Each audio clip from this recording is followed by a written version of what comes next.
Y bueno, pues se termina una semana más, y no es una semana cualquiera, ¿eh? Viernes 19 de noviembre de 2021, y comenzamos un fin de semana largo, pero ahora es largo realmente en serio, porque no solo empieza a esta hora, a las 5 de la tarde, donde ya un afluente de coches van hacia la costa a disfrutar el larguísimo fin de semana, sino que esto termina justamente el martes a las 8 de la mañana, de manera que tenemos un fin de semana estupendo. Para empezarlo, ¿dónde? Para empezarlo, sin lugar a dudas, en La Brújula por Radio La Luna, ¿eh? Así que ya largamos con nuestro programa del día de hoy, que para que usted sepa que lo estamos haciendo en vivo, le voy a decir que conforme indica el servicio meteorológico, la temperatura aquí en el Palomar, Morón, oeste del Gran Buenos Aires, la temperatura es de 30 grados centígrados, ¿eh? Pero no se asuste, porque mañana va a ser un poquito más. La máxima de mañana va a ser 32 grados, y la del domingo 37, y la del lunes 36 grados, de manera tal que todos aquellos que se fueron o se están yendo para la costa a disfrutar la playa, van a tener un fin de semana realmente, aparentemente extraordinario. Recién vuelve a bajar la temperatura el martes de la semana próxima a 25 grados, que también es una temperatura absolutamente agradable, para subir el miércoles a 32 y llover el jueves de la semana próxima. De manera que lo que tenemos por delante es algo realmente estupendo, y toda la gente que lógicamente se va un fin de semana largo porque quiere pasear, quiere recrear su cabeza, quiere, en fin, desenchufarse de todas las cosas cotidianas, bueno, les deseamos lo mejor para este fin de semana. Nosotros vamos a seguir con nuestro programa, un programa que, como siempre, le damos el número, es el programa 357.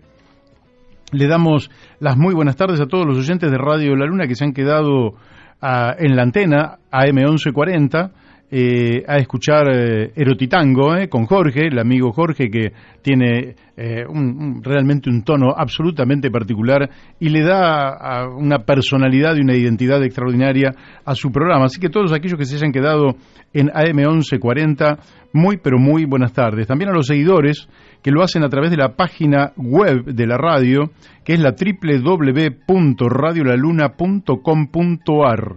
También a quienes nos siguen por Facebook y por otras aplicaciones, ¿verdad? Le doy las muy buenas tardes también a quien me acompaña en el día de hoy, como todos los viernes, desde que empezamos a hacer el programa los días viernes, el operador del día, Leandro Mugarza. ¿Qué tal, Leandro? Muchísimas gracias. Ya nos hemos saludado, pero lo hacemos ahora al aire. Le damos las muy buenas tardes a Daniel de Abrantes, que creo que no está en Buenos Aires, porque creo que está saliendo a disfrutar de la vida. Le doy las muy buenas tardes también a Daniel Pérez, el inventor del canal de YouTube La Brújula en la Luna. Vaya y anótese en La Brújula en la Luna. Ya más de 1450 entrevistas, y la verdad es que es una parloteca, como le llama Miguel Pascuale, a quien también le damos las muy buenas tardes. A Miguel Pascuale, es una parloteca que creó Daniel Pérez, que está en un canal de YouTube, La Brújula en la Luna, en la cual usted va a encontrar realmente una enorme cantidad de información realmente formidable. Sin ir más lejos, le digo que los reportajes a Héctor Giuliano el martes pasado o Alfredo Abelín no tienen desperdicio, uno sobre deuda externa, otro sobre minería, la verdad que no tienen desperdicio, pero hay, ya le digo, tantos que usted va a poder elegir lo que quiera y le va a permitir informarse sobre materias que son absolutamente estratégicas para la Argentina. Le damos las muy buenas tardes también a Florencia Videberri, que es la que hace los flyers con los cuales estamos difundiendo nuestro queridísimo programa. También le damos las muy buenas tardes a Mónica Colunga, que hace posible que nos estén escuchando en Corrientes Capital a esta hora, que no sé la temperatura de Corrientes, pero seguro que si acá estamos en 30 grados, allá debe ser un poquito más, y quizás mientras aquí la humedad es de 32%, allí la humedad también sea un poquito más alta. Así que Corrientes, muy, muy buenas tardes. Y nos escuchan a través de Radio Fénix, FM 92.1 MHz. También a Gustavo Ficini, que hace lo propio en Uspallata, Mendoza, a través de Radio La Paquita, FM 88.9 MHz. Le damos las muy buenas tardes a la Cámara de Comercio, Industria y Servicios de Aedo, que para este fin de semana tiene organizado realmente muchísimos eventos, de manera tal que a partir de las 5 de la tarde este sábado les recomiendo a todos que se den una vueltita por Aedo y hasta la 1 de la mañana, porque se van a encontrar con enorme cantidad de sorpresas, todo organizado por los comerciantes básicamente de la ciudad de Aedo. Si alguien nos quiere enviar algún mensaje, lo puede hacer al teléfono de la radio, que es el 4443-7424, o como muchos han hecho durante todo el día, porque realmente la cantidad de mensajes que he recibido durante el día ha sido monumental después de anunciar el programa del día de hoy. Lo pueden hacer a mi WhatsApp, que es el 11 62 97 99 05. 11 62 97 99 05.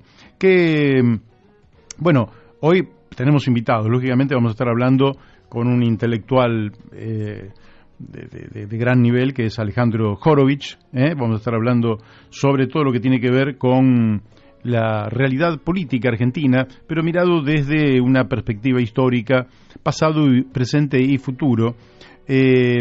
Alejandro Horovich es el autor de un libro que ha sido un éxito editorial extraordinario, que son Los Cuatro Peronismos, que realmente ha tenido un montón de reediciones y se ha transformado verdaderamente en un clásico de la bibliografía política argentina. Después vamos a estar hablando con Marta Maffei, que vamos a estar también. Marta Maffei usted la tiene que recordar porque fue diputada nacional, pero además fue secretaria general de CETERA, una docente, luchadora de toda la vida, muy volcada ahora a la tarea medioambiental, es la autora de la Ley de Protección de Glaciares, de manera que tenemos también para hablar con Marta Maffei muchísimo, y creo yo que entonces el programa de hoy puede ser un programa realmente absolutamente ilustrativo, esclarecedor, un programa que yo creo que va a traer, va a dejar muy buenos recuerdos, y siempre tiene que saber que usted lo puede volver a escuchar en el canal de YouTube La Brújula en la Luna. Siempre tiene que pensar que nada se pierde ni se transforma, porque no es que nosotros transformamos la entrevista en otra cosa. La entrevista es tal cual, sale acá, se graba y va a este canal de YouTube. Bueno, hoy es un día muy particular porque hoy creo yo que el impacto que ha causado el asesinato de Lucas González es lo que está realmente cruzando, yo creo, la sensibilidad, los sentimientos, las emociones de todos los argentinos. Creo que realmente será motivo, quizás lo hablemos también con nuestros invitados, pero creo que debería ser motivo de una profunda reflexión para la dirigencia política argentina, que en realidad ustedes piensen que se habla muchas veces con gran liviandad sobre el tema de la seguridad, y la verdad que cuando lo que va son la vida de las personas, hay que ser muy pero muy cuidadoso, ¿verdad? Es decir, José Luis Espert, con motivo del crimen que aconteció en Ramos Mejía, dijo, no, hay que hacerlos queso gruyère, y la policía tiene que saber que nosotros los estamos respaldando. ¿Qué es eso de hacer queso gruyère de una persona? Una persona que puede cometer un delito debe ser detenida, ese delito debe ser probado y debe ser condenada, como corresponde, en juicio, donde pueda arguir también su defensa. Eso es lo que los países en el mundo han logrado, y parte de la civilización que se fue montando a través de miles de años, no es de un día para el otro. De manera tal que eso no se hace queso gruyere ni siquiera con el peor de los delincuentes, que por otra parte será el peor de los delincuentes una vez que pase por el juicio, y no antes. Bueno, esta habilitación irresponsable que se le hace desde el poder político a la policía es como, bueno, dejar hacer, van a tener el respaldo nuestro, actúen, no sean tímidos, desenfunden rápido las armas, disparen sin contemplación, y lógicamente esto parte de varios supuestos falsos. Primero, el primero de todo y el más dramático de todos, es que la víctima es un delincuente. Si fuera un delincuente tampoco correspondería. Solo correspondería en defensa propia por parte del policía, pero solo en ese caso. Luego, el otro supuesto es que la policía es honesta. Se habla de, Santilli lo decía, 15.000 policías más, después vino Berni, 20.000 policías más. Ojo, Ojo, creer que porque usted tenga un número mayor de policías va a tener una mayor seguridad es casi una ilusión que no se verifica en la práctica, porque por otro lado usted tendría que tener una sociedad segura y dentro de esa sociedad segura, con mayores equilibrios socioeconómicos, educativos y culturales, ambientales, de vivienda, de acceso a los servicios, una sociedad más equilibrada, como por ejemplo Países Bajos, Holanda, que viene cerrando cárceles. Ahí usted tiene una diferenciación, pero aquí usted recolecta de la sociedad, formula una política de multitud de policías y finalmente lo que logra es una policía de bajísima calidad que en lugar de mejorar la seguridad lo que hace es empeorarla total y absolutamente. Si no me equivoco, ya estamos en contacto con Alejandro Horovich. Alejandro, muy buenas tardes. Alex, ¿cómo te va, Mario? ¿Qué decís? Bien, bien. Bueno, Alejandro, mira, aunque no era el plan de mi entrevista empezar por este caso, pero te pediría si nos haces una brevísima reflexión sobre esto que está conmoviendo a la sensibilidad, la emoción, el dolor de la familia de Lucas González, este crimen atroz que ha acontecido y que debería ser un llamado de atención, yo creo que para toda la sociedad y en particular para la dirigencia política. Pero, ¿qué has visto vos en este crimen que lógicamente no es un episodio, aleatorio, sino que es algo que nosotros venimos sufriendo desde hace mucho tiempo y que la gente ha bautizado como gatillo fácil? Mira, el patrón de razonamiento clave es el que acabas de plantear. La pregunta es, ¿estamos en presencia de un error de instrumentación? ¿Estamos en presencia de 3 oficiales de la policía que se han comportado en contra de las instrucciones precisas que la policía recibe sobre su comportamiento, o estamos en presencia de un comportamiento habitual? Uh-huh. Si nosotros miramos estadísticamente la cantidad de casos de una policía que tiene 5 años y vemos que hay 210 casos similares, lo que estamos entendiendo es que simplemente este caso impactó por su brutalidad y por su clarísima connotación racista y antijuvenil, donde queda muy claro que en la Argentina ser joven y morocho es una situación que te pone al borde de la muerte. Uh-huh. y te hace objeto de un hostigamiento continuo y sistemático por parte de la policía. Y cuando vemos que este comportamiento no es simplemente el de la policía de la capital federal, que precisamente por ser de la capital federal y por tener los ojos del conjunto de la sociedad argentina puestos allí, ganan una visibilidad distinta. Si miramos esto en el contexto nacional, vemos básicamente que estamos hablando de miles de casos similares. Entonces, la pregunta tiene que reformularse y es, ¿cuál es la idea de seguridad que las fuerzas de seguridad tienen para plantearse actuar en una sociedad donde los rangos de desigualdad son tales que la crispación es continua y permanente, y donde la posibilidad de la policía de intervenir directamente sin control judicial, ni parlamentario, ni control real de ninguna clase, son un modo de comportamiento sistémico? Por lo tanto, este horror que estamos viendo en la muerte de un pibito de 17 años que venía con 2 amigos de probarse en un club de fútbol, nos hace pensar que todo este problema está considerado bajo parámetros que no son los que en rigor de verdad se ajustan al derecho, ni se ajustan al sentido común de lo que debe ser que proteger a los jóvenes y está muy claro que los jóvenes, estos jóvenes, tienen que protegerse de esta policía.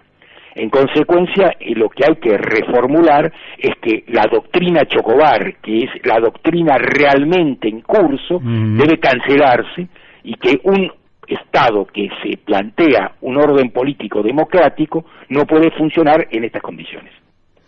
Sí, claro.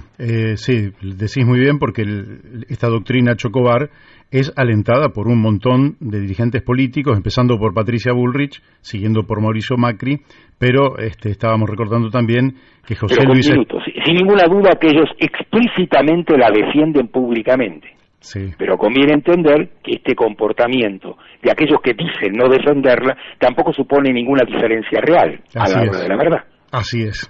Basta ver Bernie en Guernica para darse cuenta que... Así es. Guernica es el ejemplo más absoluto de lo que estamos hablando. Alejandro, vos que tenés uno de los libros clásicos de la política argentina, con los 4 peronismos, libro que leí hace muchos años y que por ahí tengo guardado en Tiene 35 años el libro ya. 35 años, cómo pasa el tiempo, increíble. Rápido. Perdón, 36. 36 años, claro, que es del 84, 85. 85. 85. Es de octubre del 85. Bueno, yo debo tener, calculo que la primera edición. Debes tener Si tenés una edición con el dibujito de Menchi Sabat en la tapa, es exactamente la primera edición. Mira. Así que vos sos un hombre que ha estudiado, que ha comprendido ese fenómeno tan difícil para muchos sectores de la derecha y de la izquierda. No, es un problema difícil para todo el mundo. Es difícil, ¿eh? Sí, claro.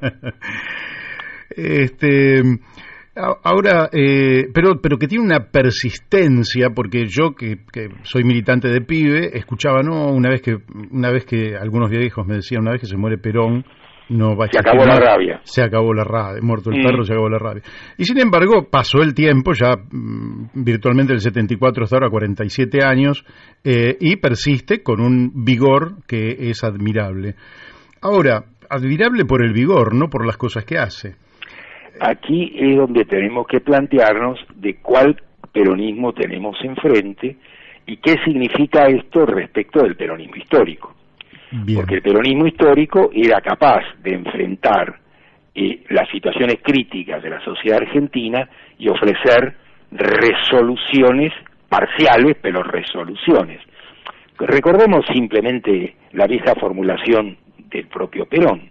El movimiento obrero era la columna vertebral del peronismo. La discusión del tercer peronismo era, los jóvenes de la tendencia planteaban que no se trataba simplemente de que fuera la columna vertebral, sino la cabeza del movimiento.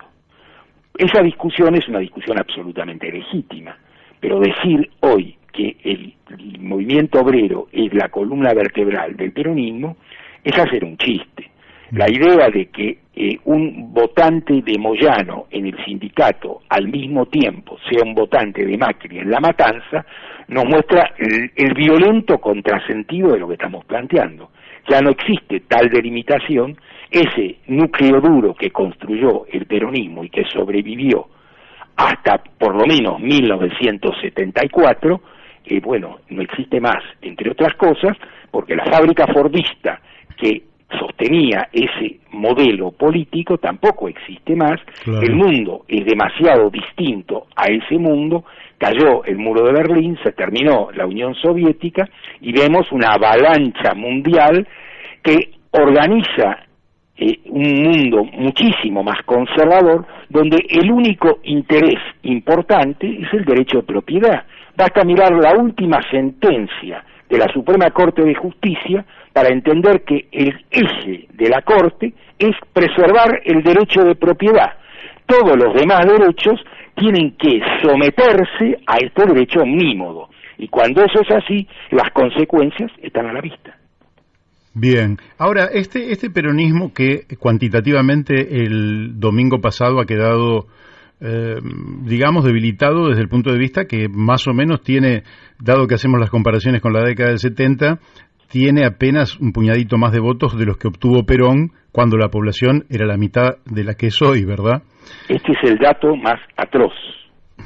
Cuando uno quiere explicar el impacto de la derrota, esos números nos hacen saber cuál es cuantitativa y electoralmente medido ese impacto.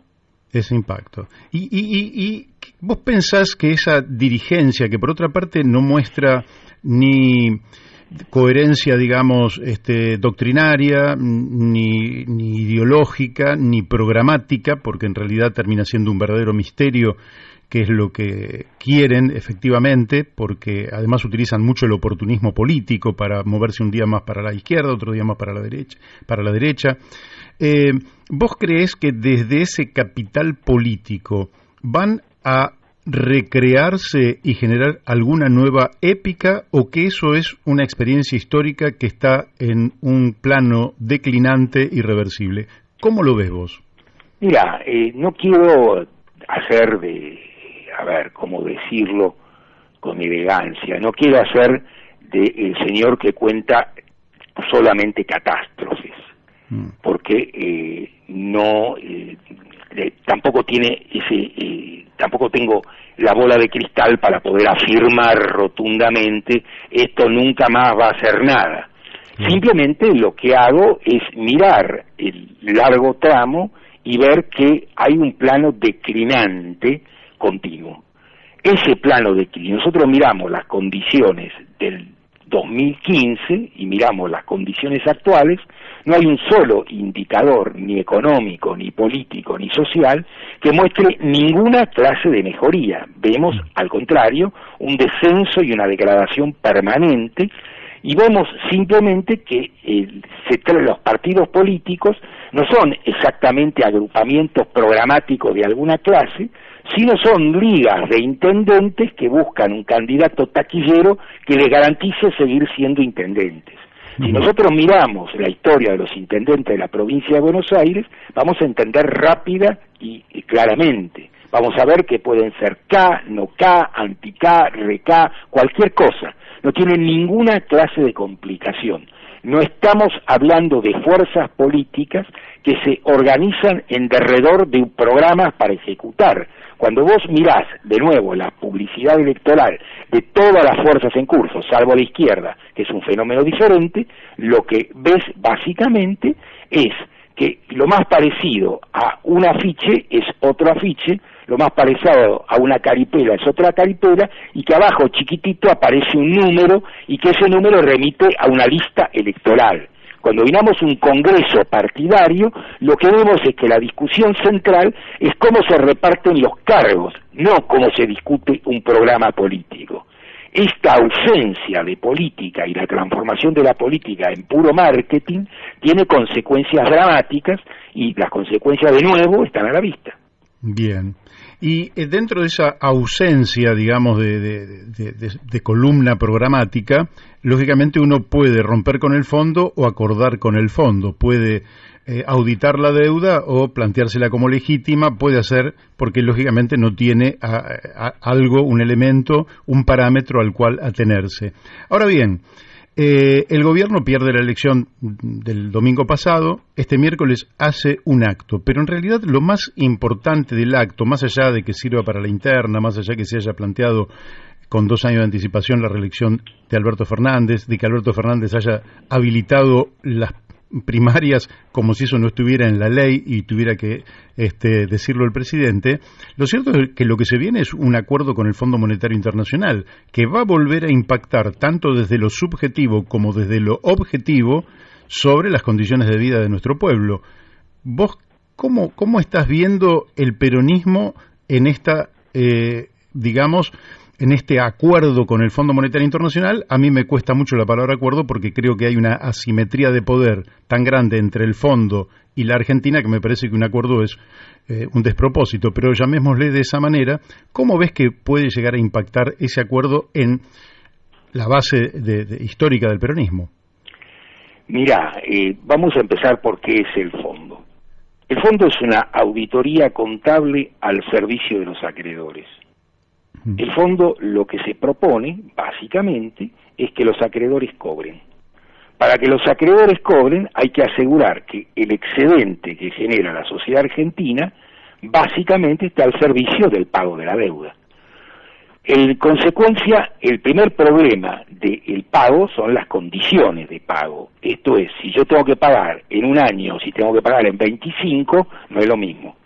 Sí. No cabe ninguna duda que lo que vos planteás, esto es, aceptar la deuda a libro cerrado, es un gravísimo error político porque consiste en discursivamente sostener que Macri y el gobierno de Macri son responsables y a la hora de concretar esa responsabilidad se traduce en que el Estado Nacional se hace cargo de lo que el macrismo ejecutó, violando todas las condiciones que el propio fondo establece en su carta orgánica para el destino de un préstamo. Un préstamo no es para sostener una fuga de capitales. Y esto es así hasta el punto tal que el propio Macri lo reconoce. Pero no hace falta que Macri lo reconozca, basta mirar los ingresos del Banco Central a través de los préstamos del fondo y las salidas de divisas para ver que una columna se corresponde con la otra. Lo que entra por una ventanilla sale por la otra. De modo que los 45.000 millones sirvieron para fugar 45.000 millones. Entonces, ahora se entiende por qué después del préstamo, con el fondo, la situación del Banco Central es idéntica a la situación anterior al préstamo. Es decir, el préstamo no solo no le dio al Banco Central los instrumentos para frenar la corrida cambiaria, frenar la estampida inflacionaria, frenar una colosal reasignación de ingresos en contra de los sectores populares, para entender básicamente que no es el gobierno de Alberto Fernández el que va al fondo. Macri puso al gobierno nacional a tiro del fondo y el gobierno nacional no salió nunca más de esa situación. Y si para algo sirve una política, es para cambiar las condiciones en que la política se ejecuta. Lo que queda claro es que entre la política que ejecuta en este momento el gobierno de Alberto Fernández y la política que ejecutó Macri, no hay un punto de corte. Y el que no haya un punto de corte explica perfectamente el resultado electoral y al mismo tiempo las condiciones en las que se va a volver a negociar con el fondo. No se trata de que Martín Guzmán tenga la mano de plata y las capacidades de negociar. Ha mostrado el ministro cuando negoció con los bonistas privados que no le falta temple, no es ese el problema. El problema no es un problema de la audacia personal de los funcionarios, sino de la política general que vienen ejecutando. ¿Y esa política no entra en contradicción? Ya no hablemos de relatos, sino con por lo menos la subjetividad de una parte muy amplia que respalda al Frente de Todos. Pero no es solo que entra en contradicción con una parte muy amplia del Frente de Todos, entra en contradicción con los intereses materiales de 4/5 partes de la sociedad argentina. De acuerdo. Entonces, si el gobierno fuera capaz de cambiar esta situación, su situación electoral también variaría significativamente y los apoyos también serían otros, para que se entienda. El viejo cuentito de que no tenemos relación de fuerzas porque nos hemos sacado pocos votos es un cuentito que simplemente consiste en tomar una escena y congelarla como si fuera la misma escena ad infinitum en el tiempo, y no entender que la política es el instrumento que permite cambiar las relaciones de fuerza. Pues bien, el problema es que el gobierno no cambia las relaciones de fuerza porque continúa la misma política. Claro. Ahora, saquemos un poco el foco del peronismo y vayamos al antiperonismo.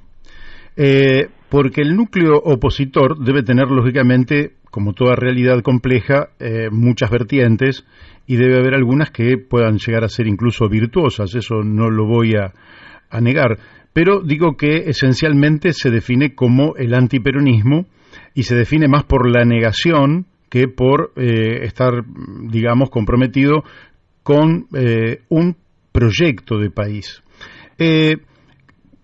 Creo yo que el proyecto de país de ellos se reduce a un mínimo número de negocios en los cuales muchos de ellos están personalmente involucrados o grupalmente involucrados, una apertura de la economía que, en fin, es más retórica que otra cosa, y una sumisión de la Argentina a Occidente pero que eso no es un proyecto de país. ¿Vos cómo ves el papel del antiperonismo en la política argentina?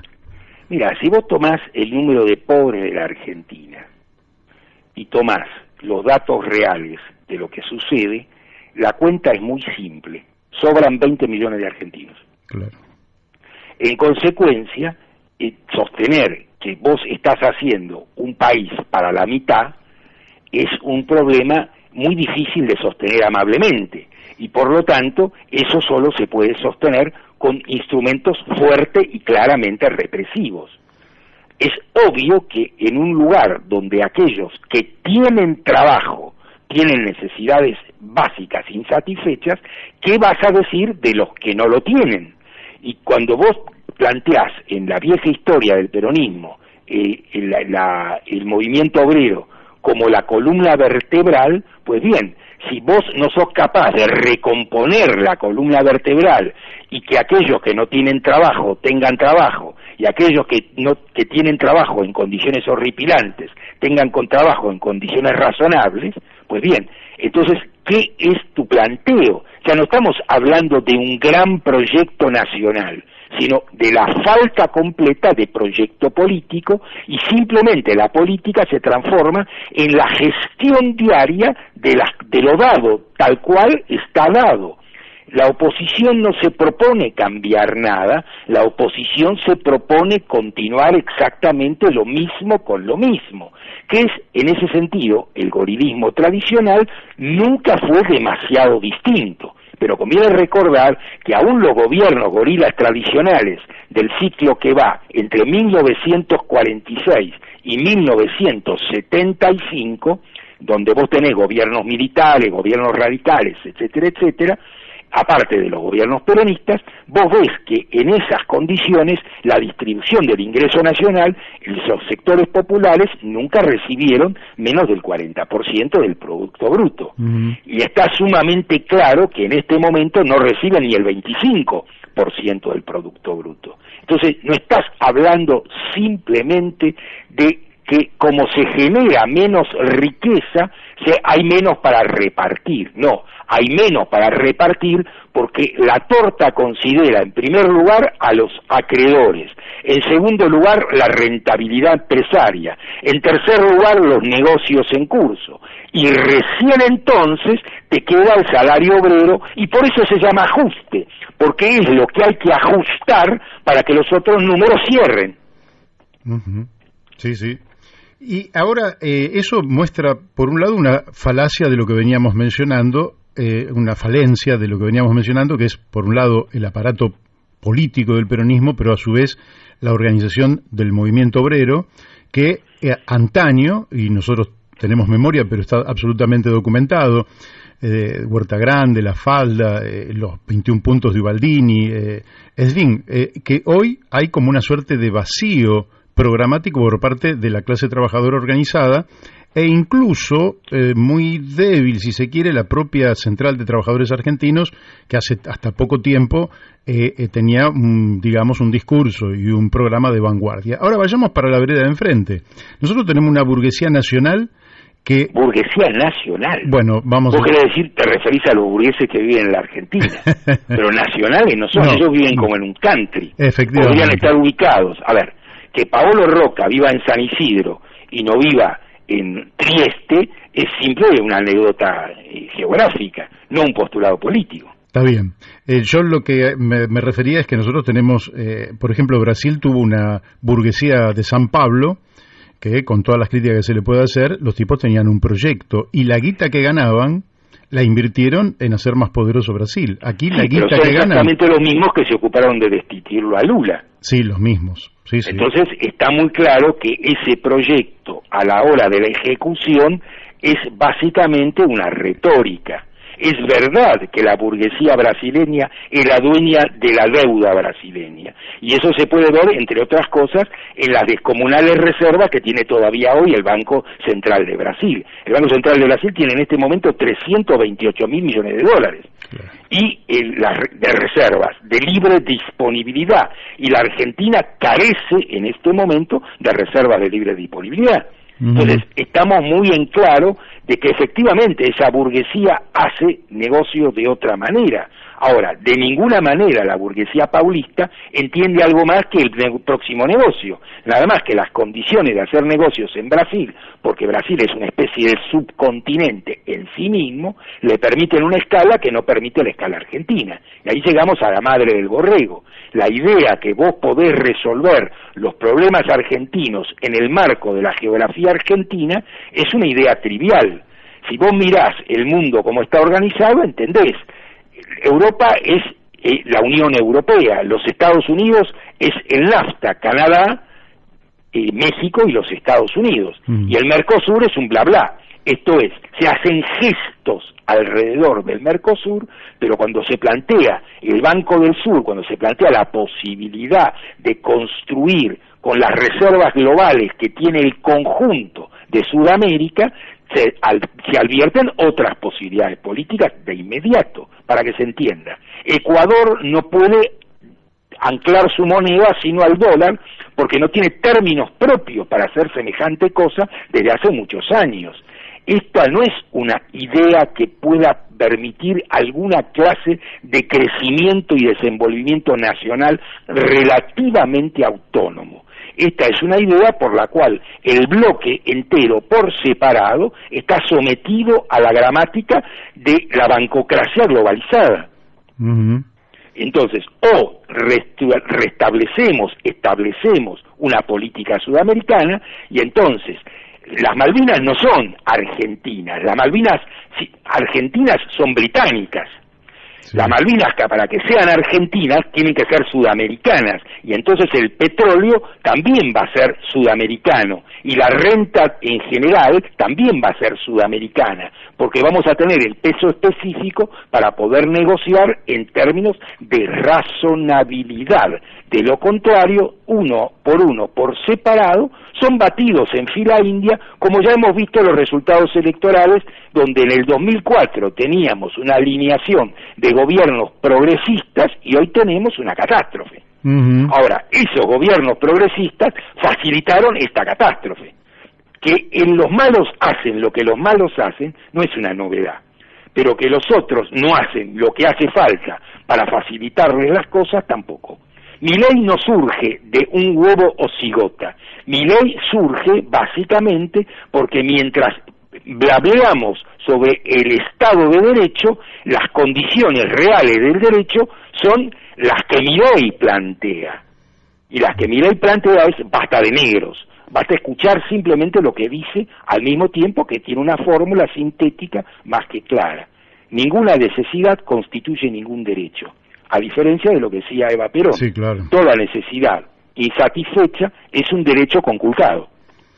Sí, bueno, acá vemos hasta dónde, porque tampoco Milei o Esper son el producto de sus propios talentos, más allá de que estén catalizando un descontento popular muy importante. Evidentemente acá ha habido sectores que los han ido impulsando, los han ido instalando, y que a mí me parece que también son parte de la ceguera que tiene esta, no sé cómo llamarle, vos decís burguesía nacional, no, y estoy de acuerdo, burguesía nativa o oligarquía económica, no sé. Es el bloque de clase dominante. Yo tengo una fórmula para eso, que es el bloque de clase dominante. El bloque de clase. Ahí hay un conjunto de elementos diferenciales.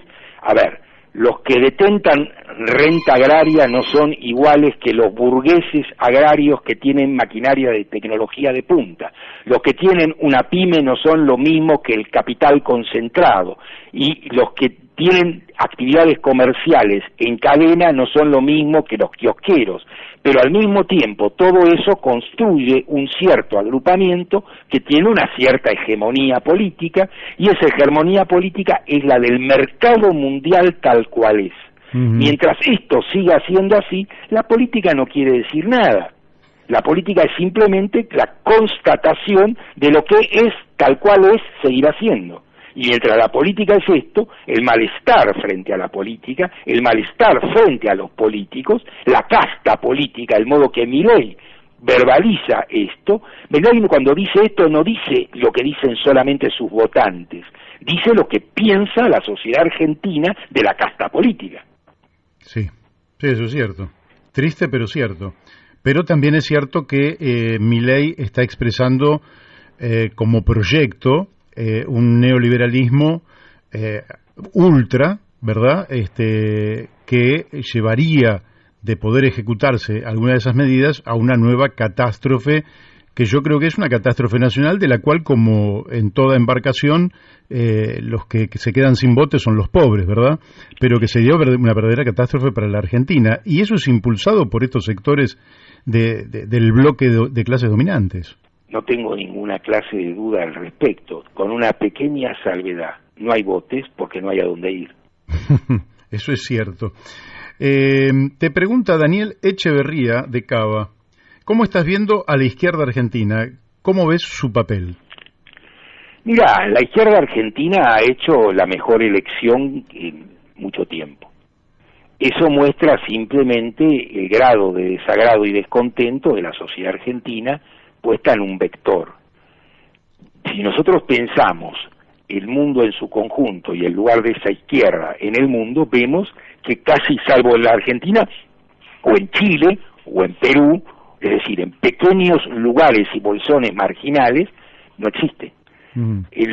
Francia, que supo tener un partido comunista y un partido socialista de masas, el partido socialista no es nada, es un sello vacío, el partido comunista directamente no existe.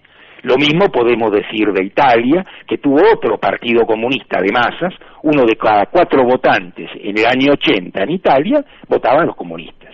Pues bien, todo eso también se terminó. Eso nos hace saber que esa izquierda atrasaba ya entonces 40 años. Esta izquierda hace un esfuerzo muy importante por modificar este parámetro, pero de ahí a que sea una alternativa política sudamericana es una distancia un poco excesiva para ellos solo, ¿no? Sí, no tengo duda. Ahora, en esta línea, dado que Daniel Echeverría plantea esto, había hace 50 años atrás un vector, dado que vos decís, que es la idea del socialismo, que era absolutamente atractiva y que lógicamente impulsaba la lucha por el socialismo prácticamente en todo el planeta. Y no había lugar, no había rincón del mundo donde no hubiera alguien luchando por ese futuro que se visualizaba como un futuro de mayor justicia, de mayor igualdad, de mejor vivir. En estos momentos, caída la Unión Soviética ya hace 30 años, ¿crees que se reconstituye la idea del socialismo o emerge una nueva idea que pueda ser atractiva para construir un futuro distinto? ¿Cómo lo ves eso? Conviene recordar cuáles eran las bases de ese viejo socialismo del cual estabas haciendo referencia hace un momento. El socialismo no es una invención teórica de Carlos Marx. El socialismo es un planteo político de mayorías populares en condiciones extremadamente difíciles, construidas por la revolución industrial y la revolución burguesa, esto es, construidas a finales del siglo XVIII. Cuando uno observa cuál es la síntesis política que hace Marx, uno ve que considera el socialismo político francés, la economía clásica inglesa de Adam Smith y David Ricardo, y la filosofía crítica alemana, y con esos elementos sintetizados en esas condiciones tiene el programa del Manifiesto Comunista. Pues bien, ese programa es un programa fechado. Cuando uno mira al propio Marx y a los prólogos de Marx al Manifiesto Comunista, por ejemplo, el de 1872, un prólogo escrito después de la Comuna de París, uno mira y se da cuenta que Marx no cree que su texto es una teología obligatoria, sino más bien que Marx se da cuenta de que la lucha popular rehace, reescribe, replantea los elementos.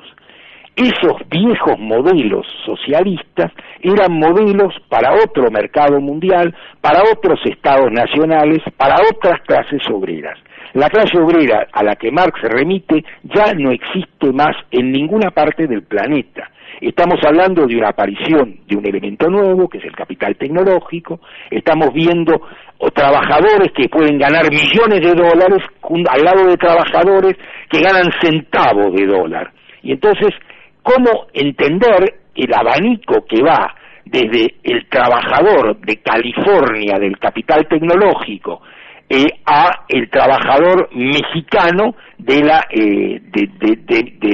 Ciudad Juárez, por decir un lugar. Entonces uno ve que esta idea ya tiene que construirse sobre otras bases, y que la idea misma de clase obrera tiene que ser rehecha a la luz de las nuevas condiciones históricas y políticas de la situación objetiva de la clase obrera, que incluye una derrota histórica descomunal.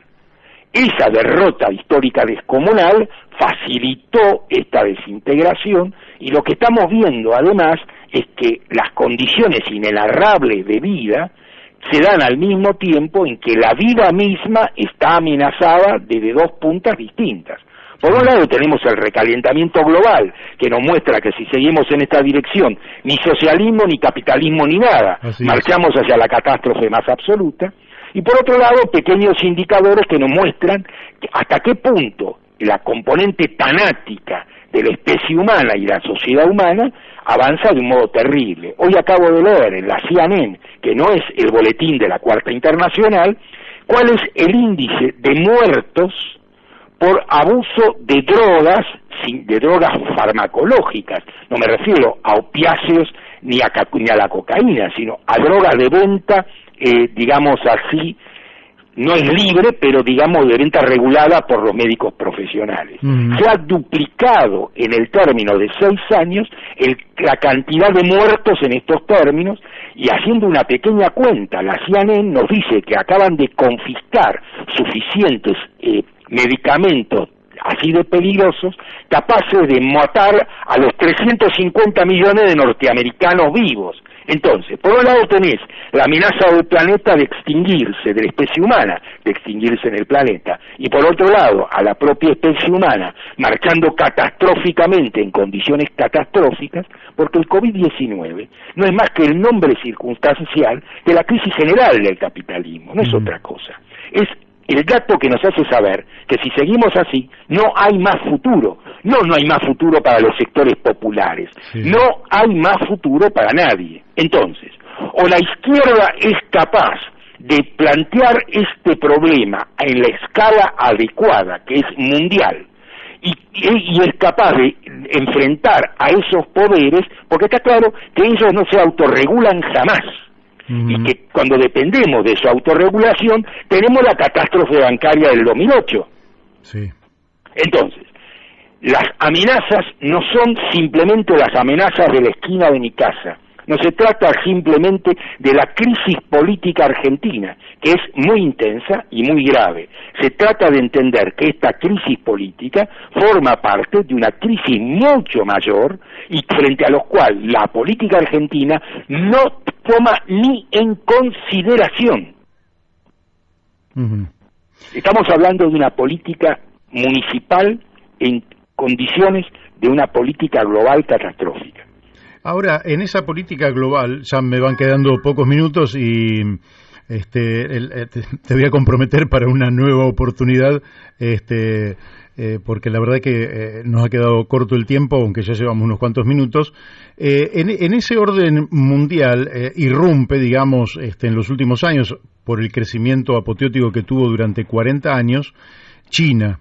Que China emerge, por un lado, con una convivencia entre un Estado gobernado por el Partido Comunista, con Ejército Popular de Liberación a cada día más poderoso, es decir que uno podría sospechar que no es un lugar donde el capital se sintiera seguro, pero sin embargo, paradójicamente, las inversiones extranjeras en China se han ido incrementando, el desarrollo científico... ¿Viste que no depende simplemente de que seas amable para que te inviertan? Así es. No digo porque, viste, la lista de imbéciles que cree que si se bajan los pantalones más rápido y más seguido viene plata, hay que contestarles que eso tampoco es cierto. No es cierto.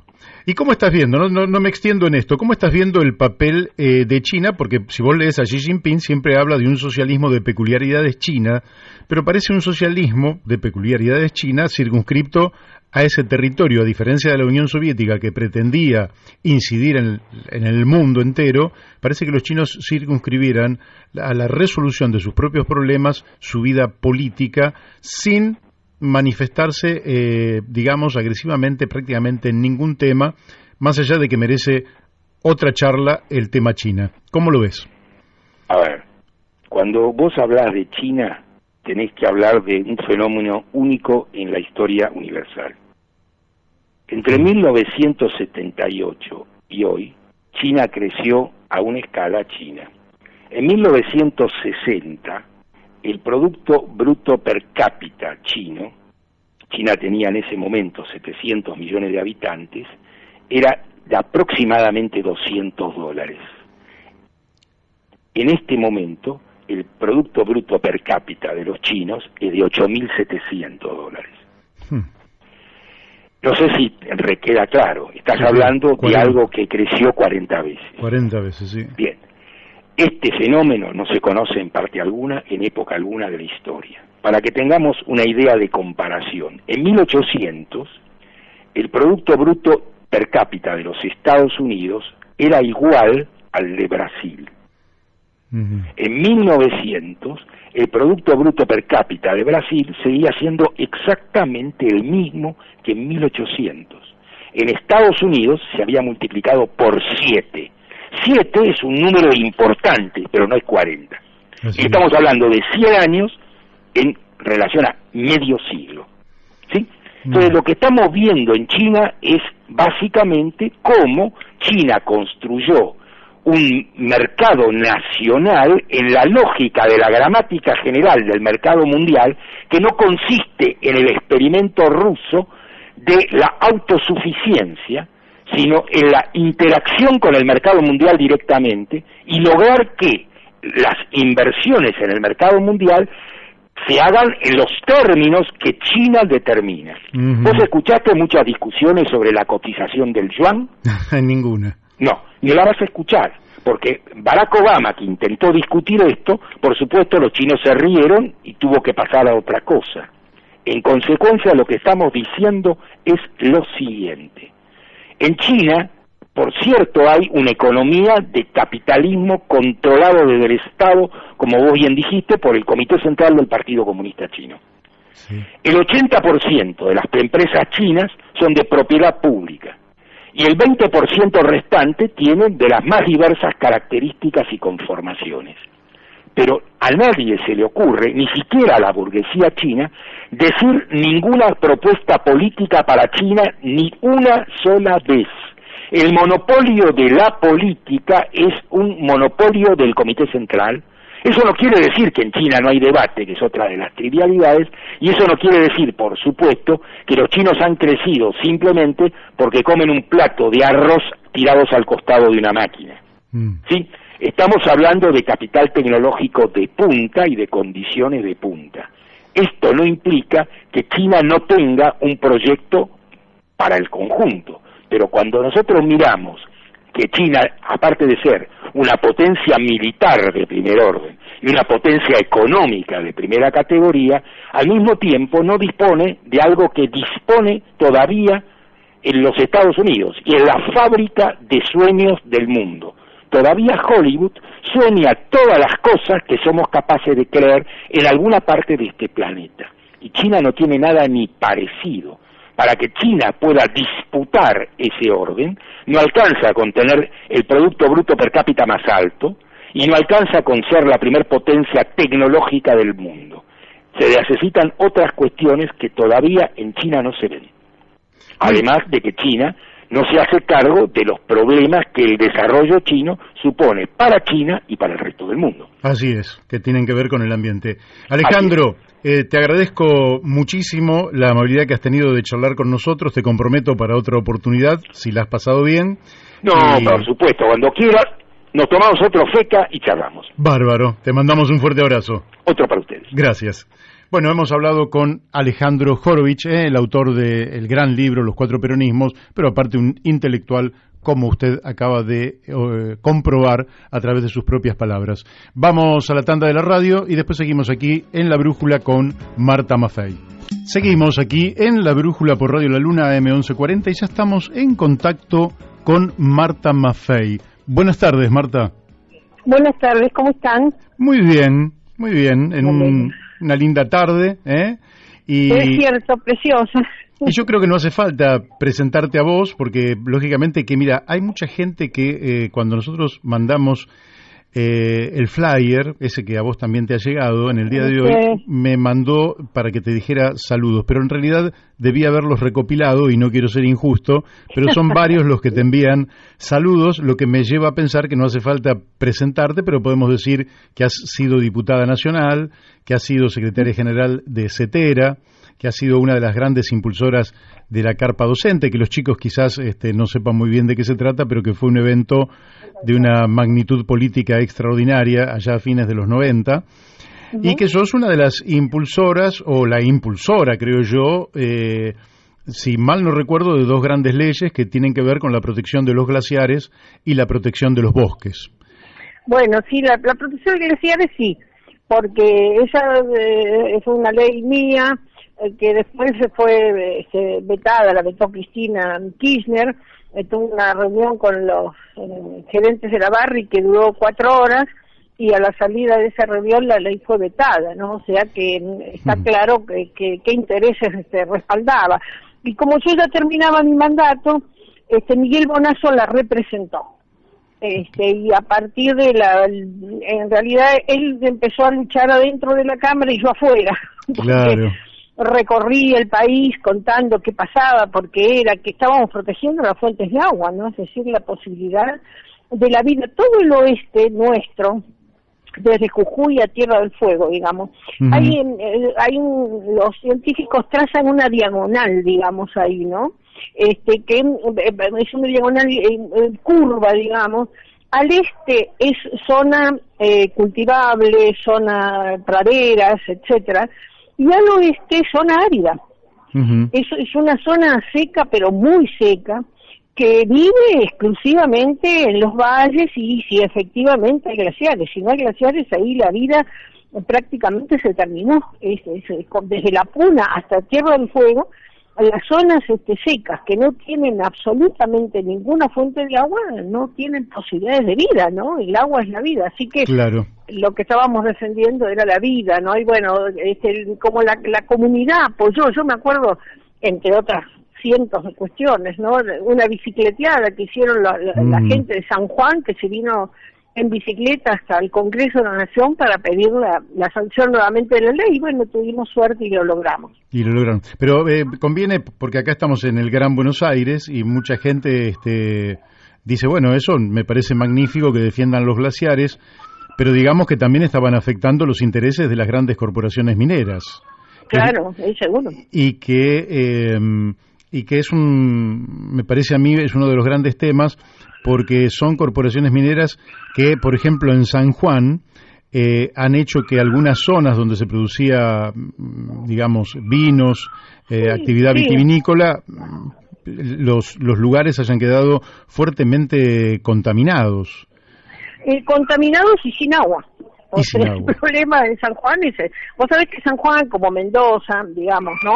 Lograron construir, digamos, la posibilidad de la agricultura a partir de una administración muy estricta del agua. En esas provincias, ser regante es una elección mucho más importante para la comunidad que la elección de un concejal o de una autoridad política, claro, porque son los que efectivamente administran el agua, ¿no? Entonces, en esas comunidades, cuando la minería te ocupa una cantidad de litros de agua por día y de energía, porque no es solamente el agua, es también la energía, que multiplica varias veces el consumo de una ciudad, bueno, la gente entra en situación de desesperación porque están defendiendo la posibilidad de vivir, nada menos, ¿no? Claro. Y de vivir ahí hay mucha gente que después no ha podido, digamos, ¿no? Seguir en esos lugares, porque en la minería es el proceso hasta ahora industrial más contaminante que se conoce, ¿no? O sea, hay muchísimos procesos muy contaminantes, pero el de la minería en realidad esta minería, no la minería de socavón, sino la minería a cielo abierto, sí, que consiste en dinamitar la roca, pulverizarla para sacar pequeñas partículas de mineral, de oro, de cobre, de lo que fuera, que están buscando, estaño, lo que sea, y después tienen procesos, esa roca molida que se convierte en una arcilla, una arena, va a una pileta muy inmensa, te digo, de una pileta que tiene 2 kilómetros de diámetro, socavada en la roca, y ahí se agrega a millones y millones y millones de litros de agua con distintas sustancias químicas muy contaminantes, entre otras el cianuro, pero son sustancias que hacen flotar las partículas que le interesan a las corporaciones. Entonces algunas hacen flotar el oro, otras hacen flotar la plata, el platino, lo que fuera, ¿no?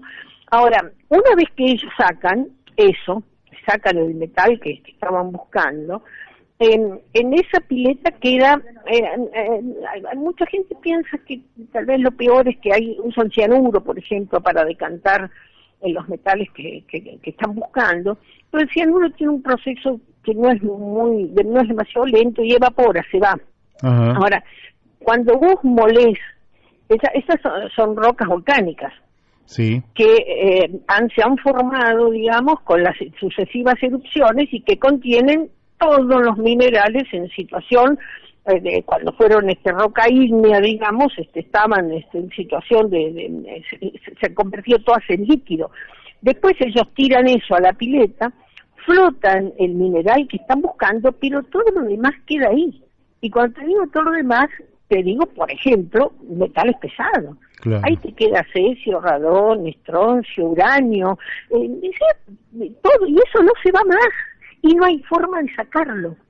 Y esas piletas gigantescas que uno la ve de lejos y dice es un lago, no es un lago, es una pileta de lixiviación que queda, lo que estiman los científicos es que son unos 500 años que queda contaminado. 500 años. Es agua, claro, es agua que ya no se puede aprovechar, que no se puede usar más, que no sirve para nada, que es enfermedad pura, ¿no? Y tan contaminada está que aún en los procesos de evaporación tenemos lluvias ácidas. Claro. Porque, o sea, es un proceso terriblemente malo para todos, ¿no? Para la vida de los animales, de las plantas y obviamente de las comunidades, de las personas, ¿no? Ahora, vos estás impulsando supongo yo que con mucha otra gente, una consulta popular por una ley de protección integral del agua. Exactamente. Nosotros en principio tenemos como 2 etapas de trabajo, ¿no?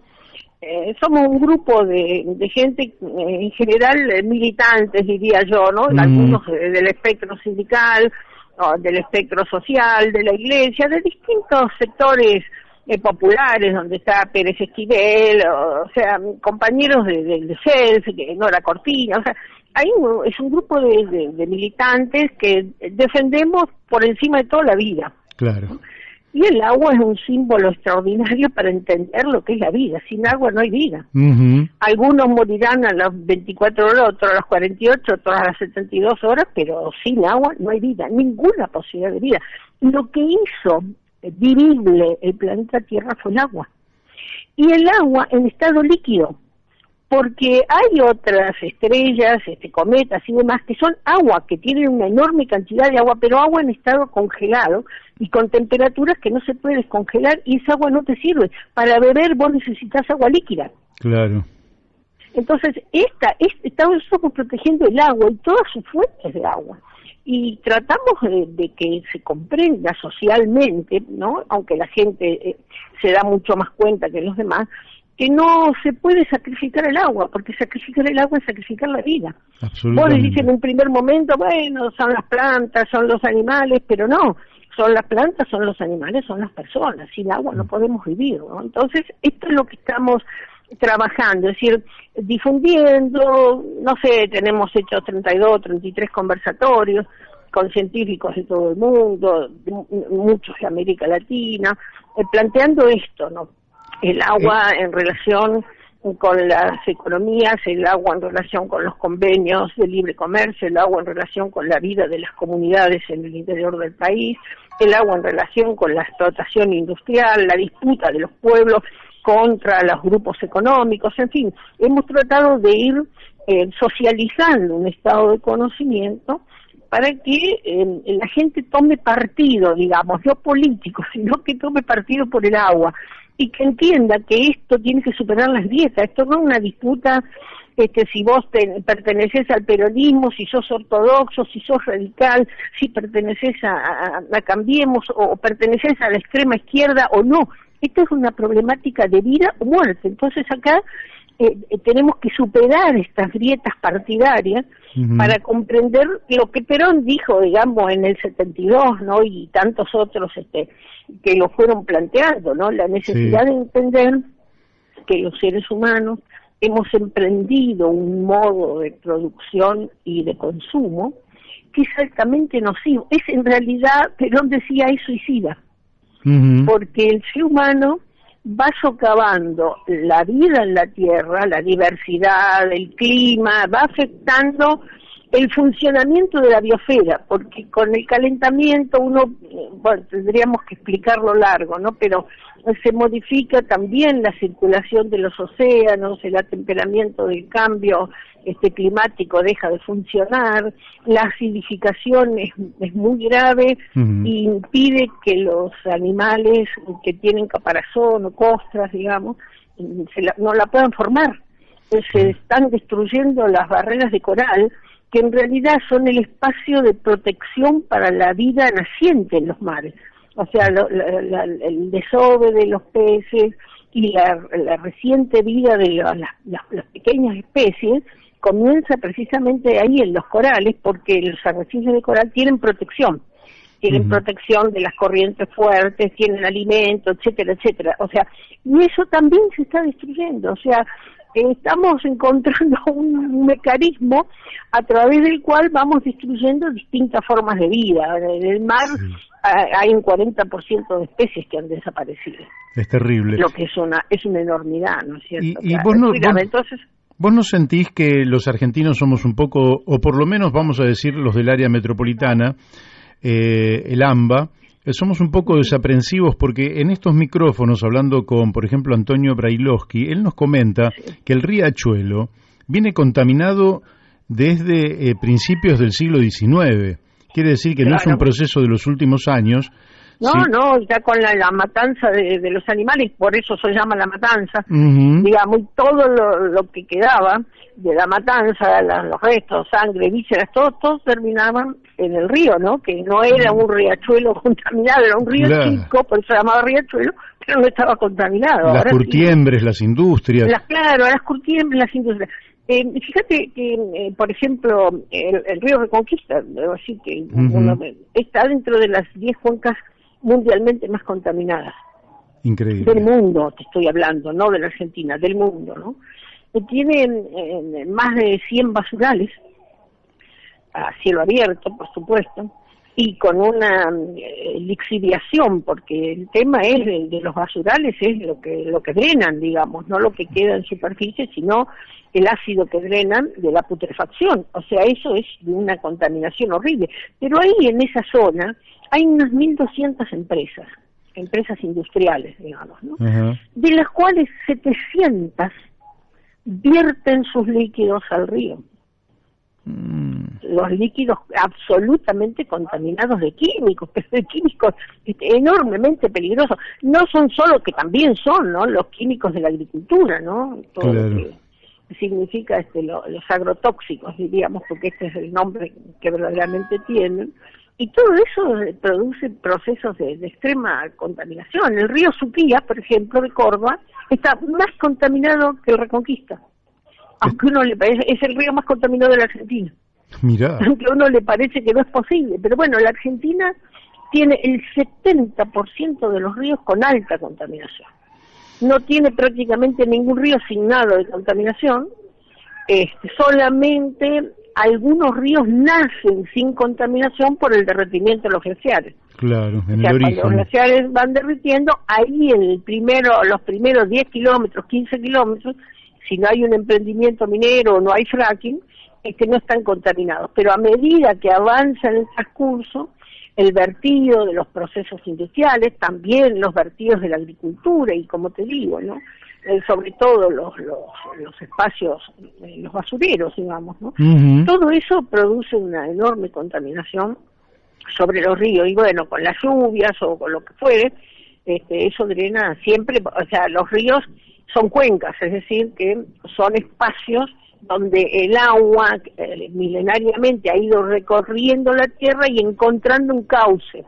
Claro. Entonces encuentran el cauce para el agua de lluvia, encuentran el cauce para el agua de los glaciares, pero encuentran también el cauce para el agua de las industrias, el cauce para los procesos agrícolas contaminantes. Entonces el río es, digamos, la cloaca, ¿no? Bien entendido, además también de llevar en muchísimos casos desechos locales, ¿no? O sea que los ríos, nosotros hemos convertido los ríos, en vez de ser un espacio para la vida, los hemos convertido en un espacio de muerte.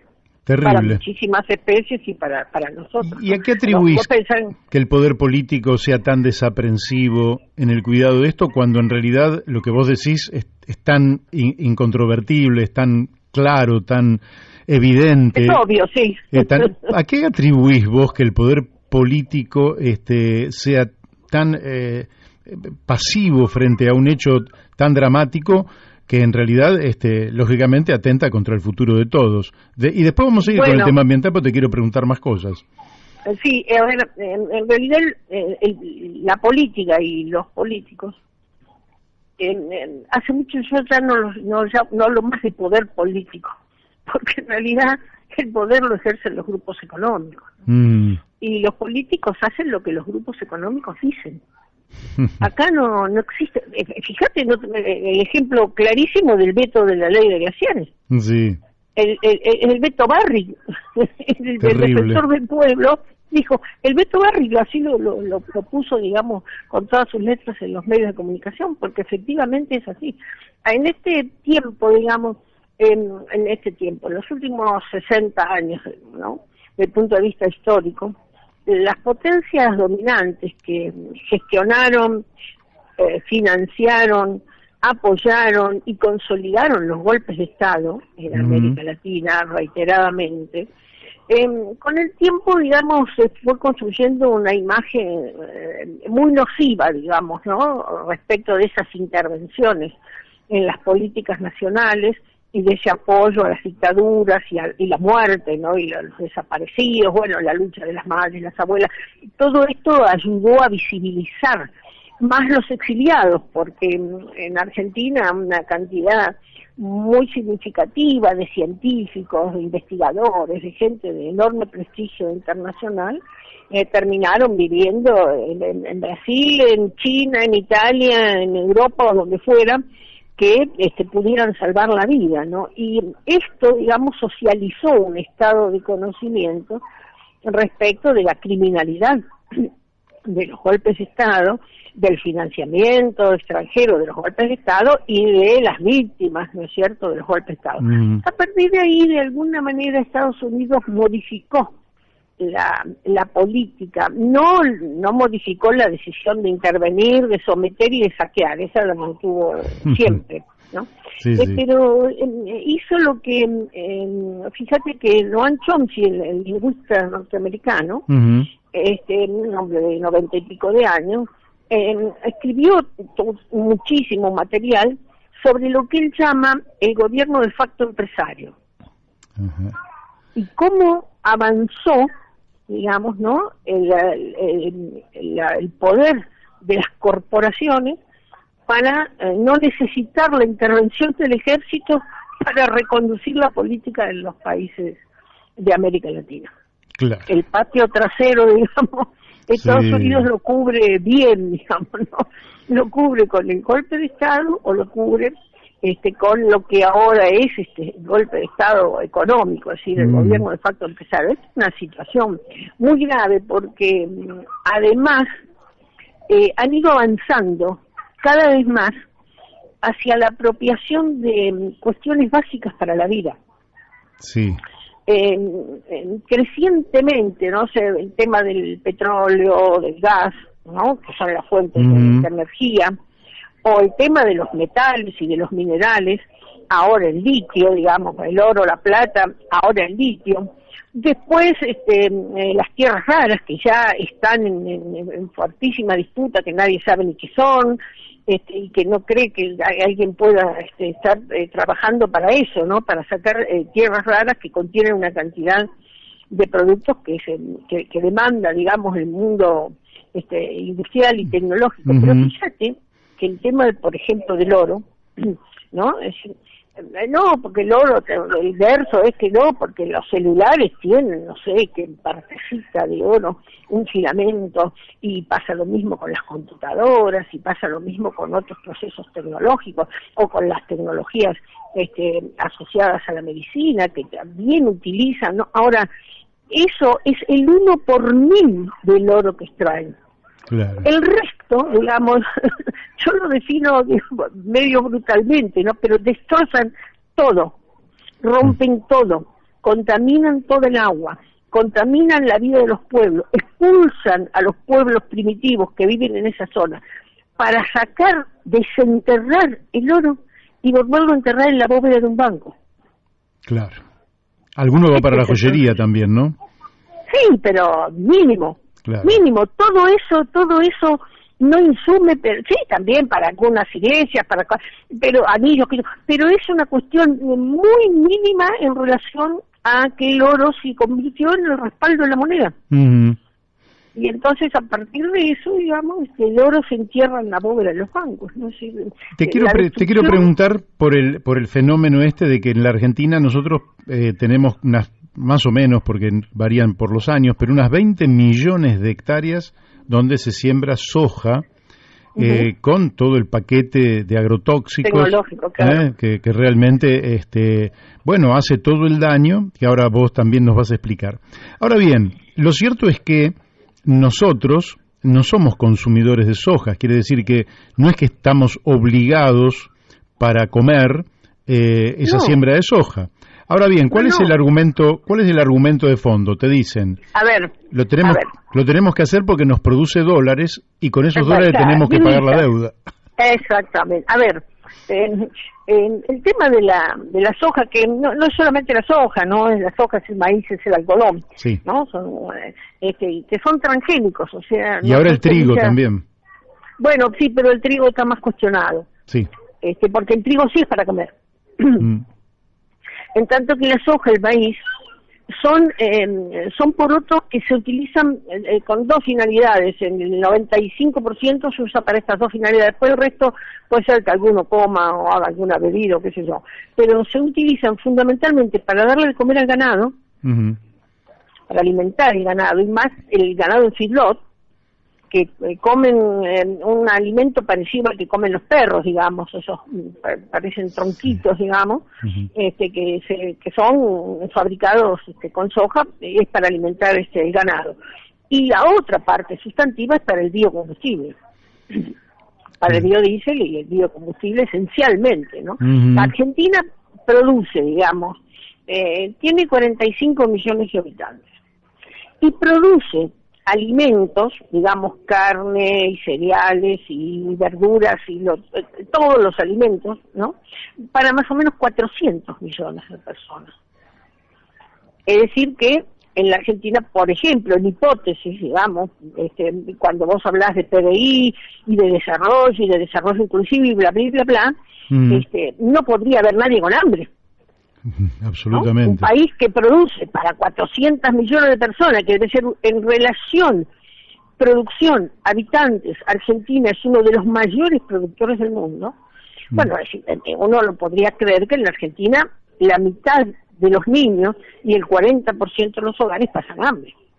Terrible. ¿No? Es decir, es un absurdo que se entiende únicamente cuando uno, mirando lo que decía Noam Chomsky, ¿no?, entiende que la política está sometida al gobierno del facto empresario. Entonces, ¿cuál es la estrategia? O sea, las estrategias para lograr esto han sido varias, Mario, no es una, ¿no? En principio, mirá, hay un librito muy lindo y es fácil de leer, digamos, ¿no? Que escribió un señor que se llama John Perkins, ¿no?, que él fue agente de la CIA en países subdesarrollados, ¿no? Estuvo en Ecuador, estuvo en República Dominicana, estuvo en Puerto Rico, pero estuvo también en países de Asia y de Medio Oriente, ¿no? Él cuenta cuál es la estrategia, cómo se diseña la estrategia de los préstamos, que es lo que él trabajaba, ¿no?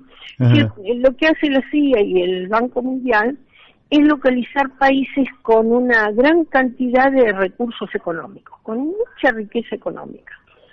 Y a esos países, no importa el gobierno que tengan, no importa si es una dictadura, si es un gobierno democrático, si es bueno, si es malo, eso no interesa absolutamente.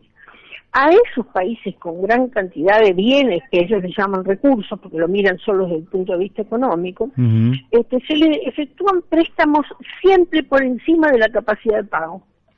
Y siempre contando con que habrá gobiernos locales lo suficientemente corruptos como para no rendir cuentas, para no invertir, y la plata terminará de nuevo en las Islas Seychelles, donde ellos tienen sus propios bancos, ¿no? Sí. Pero a partir del endeudamiento, lo que se hace es lograr este gobierno de facto empresario, es decir, lograr que los países cedan sus bienes en función de recuperar las divisas para pagar las deudas. Estos fueron todas las privatizaciones durante el menemismo, que fueron regalos directamente, ni siquiera podría uno llamarlos privatizaciones, pero una situación común en el mundo, la entrega de todos los bienes naturales, y peor, de muchos que no son renovables, porque una cosa es entregar soja, y otra cosa es entregar petróleo, gas, o oro, plata, esos son bienes no renovables, digamos, ¿no?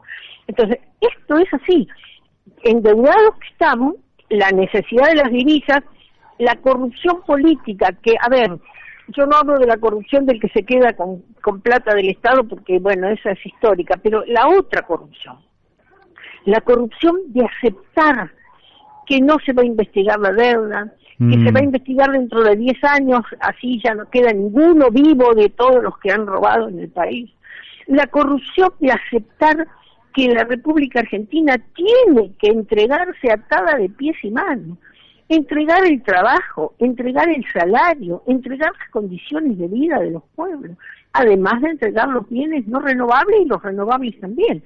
Es decir, hay como un imperativo categórico, ¿no?, devenido de las complicidades entre la política y la economía y los fondos buitres y los grupos económicos, que terminan saqueando los bienes del Estado.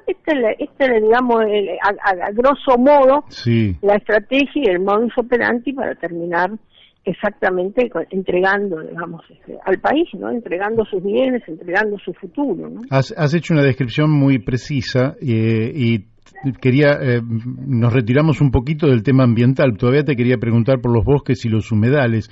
No sé si querés agregar, y después, si tenés unos minutos más, te quiero hacer un par de preguntas de índole política. Pero mira, muy brevemente, con los bosques pasa lo mismo que ha pasado con otros bienes, ¿no? Con Miguel yo tenía un proyecto de ley, Miguel hizo otro, pero trabajamos juntos, estábamos juntos en la Comisión de Recursos Naturales, como se llama la Comisión en Cámara de Diputados, consensuamos el proyecto y sacamos un proyecto de protección de los bosques. Ahora, la Argentina este año está entre los 8 países que deforestaron más este año, sí, y el año pasado igual, y el anterior fue el tercer país que más deforestó. Si vos lo comparás con el tamaño del país, que ha deforestado más que países mucho más grandes. La Argentina ha sacrificado todo. ¿Y por qué deforesta la Argentina? ¿Cuál es la razón de deforestar? ¿Por qué? Y deforestamos porque esas tierras, que son tierras ricas, porque donde hubo bosques durante 100 años, el suelo está rico, es un suelo fértil, es un suelo muy, pero muy poblado de hongos, de bacterias, de los que le dan la vida al suelo. Y eso se desmonta totalmente y se utiliza para la agricultura o para la ganadería o para ambas, digamos, ¿no? Es una estrategia de destruir bienes naturales que son muy difíciles de recuperar, porque bosques y montes de esas características tenés que pensar en 100 años y en una política muy consecuente y con muchísimo trabajo, ¿no? Sí. Es muy difícil recuperar esos bosques, pero bueno, Brasil está haciendo exactamente lo mismo. Brasil ha depredado sus selvas y sus bosques de un modo absolutamente extraordinario, y todo para la misma finalidad, ¿no? Y respecto de los humedales, lo mismo. Bueno, ustedes han visto lo que pasa con los humedales, ¿no? Es otra voracidad comercial. Entonces, no solo los desmontes, las quemas para favorecer, para facilitar, digamos, la siembra, la rectificación para acelerar digamos, el drenaje, ¿no? Y entonces ya no, el humedal no está sometido en el agua, levantan montículos para impedir que el agua entre, digamos, dentro de los islotes o de la tierra, y se cava, digamos, más fuertemente el lecho del río para llevar el torrente de agua mucho mayor y mucho más rápido, para sacarle el meandro, todas esas curvitas que hacen los ríos de los humedales, para que vayan más rápido al mar. Ahora, eso también produce otros procesos, sería un poco largo, pero brevemente te digo, hay un proceso que es bastante conocido en ciencia que se llama eutrofización. Ese proceso es un crecimiento desmesurado de las algas, ¿no? Y que se produce porque justamente con esa celeridad con que el agua va directamente al mar, lleva una gran cantidad de agrotóxicos, agroquímicos y fertilizantes. Entonces, no solo fertilizan el suelo donde siembran, sino que fertilizan también las algas. Entonces, las algas crecen de un modo desmedido, tanto que tapan la luz solar. Entonces, toda la vegetación del fondo de los mares no puede prosperar y muere. Muere la vegetación, mueren los animales que dependen de esa vegetación, y se proliferan unas algas muy tóxicas, se llaman cianobacterias, que son absolutamente tóxicas, que matan a los animales, matan las plantas y matan la vida de los mares, ¿no? Así que es un proceso, es decir, los procesos ambientales, uno sabe dónde comienzan, pero no sabe exactamente dónde terminan, ¿no? Entonces vos fertilizás un campo Entre Ríos, contaminás el río abajo, destrozan el humedal para que eso salga rápido, va al mar, contamina el mar, enferma, lo acidifica, modifica la vida de los mares, modifica la circulación de los océanos, termina cambiando el clima. O sea, es una cuestión grave, acelerada, y que no es que los políticos no sepan. Bueno, yo no dudo que algunos no saben o no están suficientemente informados, ¿no? Pero las políticas ambientales, todas, las de los humedales, la megaminería, el fracking, la agricultura industrial y demás, para modificar, que se puede, para salir, para transicionar hacia otras formas productivas, se requiere tiempo, apoyo, logísticas, en mercados. O sea, hay que cambiar el mercado al que vos le estás vendiendo, porque le vas a vender productos agroecológicos y demás, y todo eso demanda tiempo. Y el funcionario, el político dice, ¿cuánto voy a estar? ¿Yo 4 años? No me hago mala sangre, no lo voy a hacer.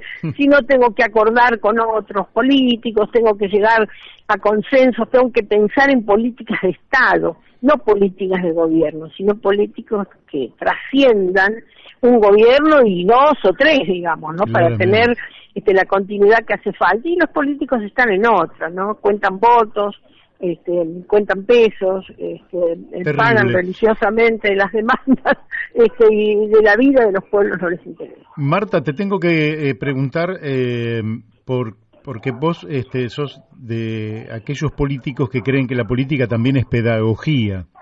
Y creo que cuando vos hablás haces pedagogía, y eso me parece que tiene un plusvalor que va mucho más allá, digamos, de lo que es la rosca política, que es el disvalor que tiene la política o el sometimiento del poder político al poder económico, como vos mencionabas antes. Pero te quiero hacer una pregunta, porque vos estuviste toda tu vida relacionada con el sistema educativo, y el sistema educativo argentino es como que viene en decadencia ya desde hace mucho tiempo. Y bueno, últimamente está el tema de la pandemia, que dio la impresión de que agudizó todos los problemas, no es que creó los problemas, sino que los agudizó. ¿Y cómo estás viendo vos, si estás al tanto, si estás en contacto, cómo estás viendo vos el sistema educativo argentino y qué pensás que habría que hacer con este sistema educativo de cara al porvenir? Porque buena parte del drama que nosotros vivimos pasan por la cultura y pasan por la educación, de manera tal que las soluciones también van a pasar por la cultura y la educación. Sí, mira, en esto yo trato de ser, de analizarlo con un poquito de frialdad, porque a veces me enoja mucho, ¿no? Porque ha sido mi trabajo de toda la vida, ¿no? En realidad, es cierto, como decís, el proceso de dominación siempre empieza por ser dominación cultural. Claro. Entonces, es obvio que el sistema educativo y la cultura o contribuyen a esa dominación o contribuyen a abrirte los ojos, digamos, ¿no? Ahora, en un país como la República Argentina, que abandonó la idea de la producción y del desarrollo productivo y de la industria, digamos, ¿no? Nosotros teníamos el país sembrado, por ejemplo, de escuelas técnicas. Claro. Ahora, ¿qué sentido tiene una escuela técnica? ¿Para ser técnico en qué? Vos me dirás, bueno, no, sí, la tecnología de la informática, ¿no? Pero bueno, esto no es solamente informática, acá no es solamente informatizar, que ahí te puedo contar otra cosa bastante terrible con la informatización, ¿no? Pero digo, y las escuelas industriales se fueron cerrando. Entonces, ¿cuál es el proceso educativo? ¿Para qué educar? Claro, falta proyecto nacional. Entonces terminas educando para mano de obra barata. Entonces, bueno, sí, es obligatorio el secundario y saben menos cuando terminan el secundario que antes cuando salían de sexto grado. Claro. Es decir, hay un deterioro fuerte, una baja en la exigencia, una resignación respecto de que, bueno, por más esfuerzos que se hagan dentro del sistema educativo, afuera las cosas no cambian. Hay una concepción fuerte, y también le otorgo una parte de razón. Yo dentro de la escuela genero conciencia, pero los cambios reales se tienen que producir desde la política. No somos los docentes los que vamos a cambiar las leyes, las normas, vamos a controlar, vamos a exigir, vamos a cobrar las multas, vamos a vamos a hacer el reparto de la riqueza. Eso no lo puede hacer el trabajador de la educación. El trabajador de la educación señala, muestra, demuestra, informa, hace un esfuerzo para que las personas aprendan que se pueden organizar para demandar y exigir de otra manera. Pero cambiar la realidad desde la escuela sería fantástico que fuera así.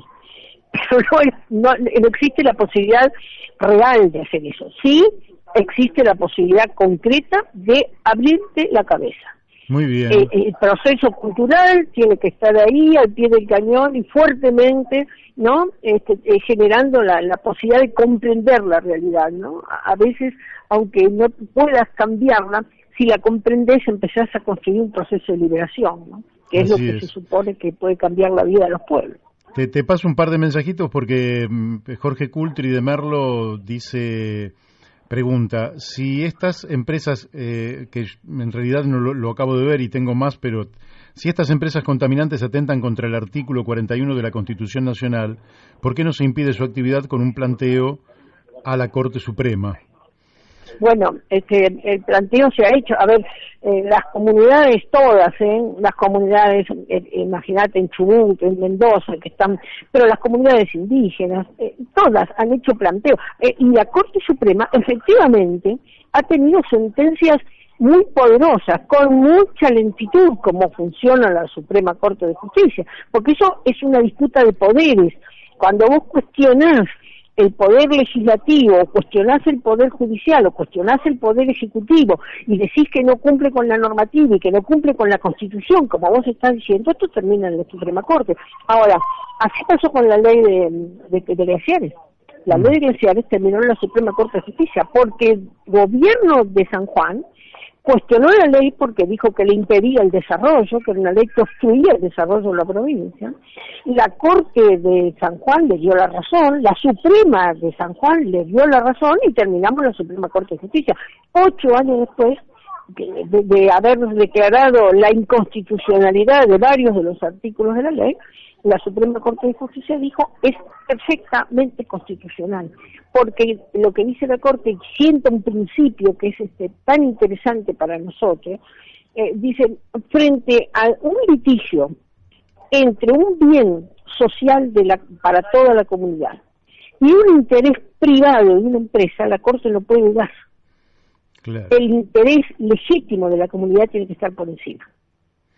Vos sabés que lo escuché la vez pasada a Ricardo Lorenzetti, por quien no tengo ninguna simpatía, pero debo, a fuerza de ser sincero, porque lo soy, el tipo estuvo muy bien en cuestiones ambientales y creo que ha presentado un libro sobre el derecho ambiental. No sé si lo conoces, pero que tiene... No, escuché que tenía un material, pero me interesan las sentencias. Los jueces, como ellos mismos dicen, hablan por sus sentencias. Claro. Fíjate, por ejemplo, en esto de destruir los humedales, que ahora tenemos en la capital federal otro conflicto importante con respecto al humedal y la decisión que tiene el gobierno de construir ahí edificios de 145 metros de altura que cortan el viento, bueno, etcétera. Hubo un intento de un barrio que hizo exactamente esto en Entre Ríos. Se llamaba Amarras el barrio. Ajá. Y rectificó el río y empezó el loteo, y mientras esto pasaba, los entrerrianos acuden a la Corte y la Corte declara la inviabilidad del proyecto. Se quedaron sin poder realizar el proyecto por sentencia de la Corte. O sea, logramos, es la pelea de las comunidades, la que logra la constitucionalidad de sus leyes, de sus iniciativas, de sus proyectos, porque están sentados la Asamblea del Algarrobo hace 15 años que está sentado en Andalgalá, dando pelea, ¿no? Sí. Pero claro, es un esfuerzo gigantesco en el cual yo reconozco que la ley de glaciares o la ley de bosque es una herramienta de lucha para los pueblos. No es que solamente con la ley lo van a lograr, pero tienen una ley que los respalda. Claro. Entonces pueden acudir a la justicia, pueden ir a los medios de comunicación, porque en esta disputa también los medios, Mario, no todos los medios son como la luna, ¿no? No, pero tengamos claro lo que significan los medios de comunicación en la Argentina. Totalmente. La trivialidad más inmensa. Vos no tenés la menor idea de que te están contaminando el agua, pero sabés con quién se acuesta la mujer del productor, ¿o no? Sí, claro, lo que pasa con Wanda Nara y que la verdad que nos importa. Bueno, ¿no? Por eso te digo, ¿pero qué es? Es despertar las pasiones más bajas, es generar en la comunidad una ajenidad respecto de su realidad, de su vida, de la vida de sus hijos, del futuro, que también lo dice la Constitución, ¿no? De permitir que los procesos productivos permitan, como decía también el informe Brundtland, que el desarrollo del presente no inhiba y no altere el desarrollo del futuro. Así es. ¿No? Es decir, estos principios están y tienen vigencia. Lo que no tienen es voluntad política de control. A donde no está la comunidad peleando, las empresas hacen lo que se les da la real gana. Así ¿No te crees que alguien sabe cuánto oro sacan, cuánto se llevan, cuánto cianuro ponen, o si están o no están alterando un glaciar? Es la comunidad. Son los compañeros de Andalgalá, son los compañeros de Mendoza, que vienen a plantear, es tanto que este glaciar, y van y le sacan la foto, y muestran, y vienen, y iniciamos los procesos, pero es una batalla muy dura, en la cual con algunos elementos y con algunos compañeros que tienen la voluntad social de contribuir a la vida de los pueblos, logramos algunos avances, pero nada es fácil, nada es fácil. Una lucha grande. No sé, yo ya te he consumido una cantidad de tiempo, pero yo tengo una pequeña grabación de Alicia Gutiérrez, que es la presidenta de la cooperativa Nueva Generación, que es una cooperativa que la están por cerrar y que ellos se quejan, lógicamente, de que el gobierno nacional y popular esté cerrando una cooperativa donde es un conjunto humano que ha logrado autosustentarse a través del trabajo y que además tienen relación con todas las industrias recuperadas. Yo no sé si vos tenés tiempo para que yo te haga escuchar 2 minutos esto o... Sí, dale, ¿No tenés problema? Bueno, sí, va entonces,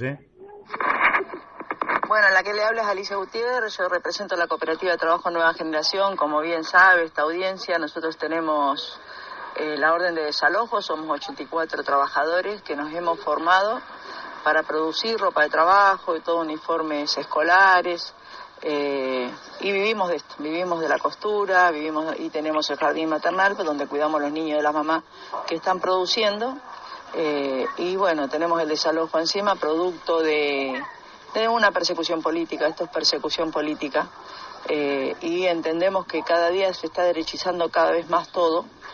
Detrás de nuestro hay más 101 fábricas recuperadas que están en la misma situación, en un gobierno nacional y popular que tendría que darles y sostenerlas y darles las herramientas para poder contener a los miles y miles de cooperativistas que están en las calles. Van cerrando los lugares de trabajo. Acá muy cerca nuestra también hay una empresa que acaba de irse el dueño y quedaron los trabajadores resistiendo adentro, una gráfica, y todos los días nos enteramos de algo nuevo y de alguna empresa nueva que los dueños se van y quedan los trabajadores al desidio y sin ningún tipo de apoyo del Estado.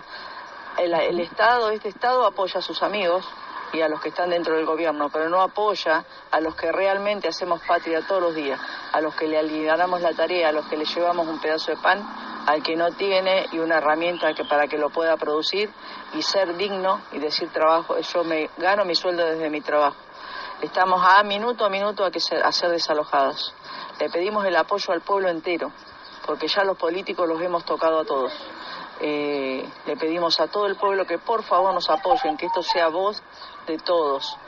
Son 84 familias que quedan sin trabajo, pero no solamente nosotros, empezamos nosotros y hay una cola larguísima detrás nuestro porque es el panorama que se visualiza.